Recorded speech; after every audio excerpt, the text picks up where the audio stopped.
Barney, it was only $200 million. And then the 40 Wall Street building was $735 million in 2015, but a year before that, it was only $257 million. So, how did this work? The problem is I can't tell you how it worked, because the only person that actually knows how it worked is Donald Trump. It's whatever he thinks that the value of the asset is. It doesn't take into consideration anything such as appraisals, or what he'll do is he'll say, well, the building across the street, despite the fact that it's brand new construction, it's not office, it could be residential, is valued at $2,000 a square foot. He'll then turn around and say, well, because I'm 1.25 million square feet in 40 Wall Street, therefore I claim it's worth $715 million. So, he just makes things up as it goes along. Okay, but just so I understand, just explain to me, were you in the room as he was sort of spitballing these different figures? Okay, so the answer is it wasn't on a particular one-off basis.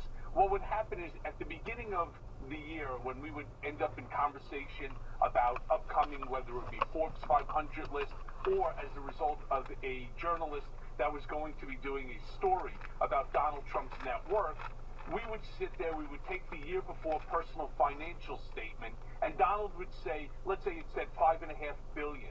All of a sudden he'd say, no, it's not true. I'm worth at least $7 billion. And then within 10 seconds thereafter, you know what? In fact, I'm worth more than $8 billion.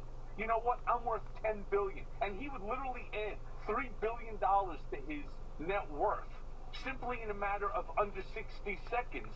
And our job, when I say ours, I'm referring to mine and Alan Weisselberg, was to go back with those documents, figure out how to increase the net worth, go back to Donald in order to show him for his approval. That's how it worked. See, Michael, this is very interesting to me because, as you so painfully are aware, you are the person who, in the Stormy Daniels payoff, was the only person held responsible and went to prison. Is there any way in this situation that the responsibility and accountability will once again fall to you and say the Trump organization or Donald Trump will say, Michael Cohen did all this?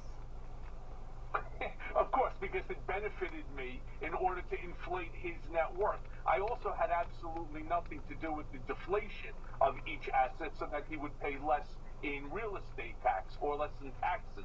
That was done between Alan Weisselberg, Donald, as well as the accounting firm. So that argument isn't going to really work. You know, Allison,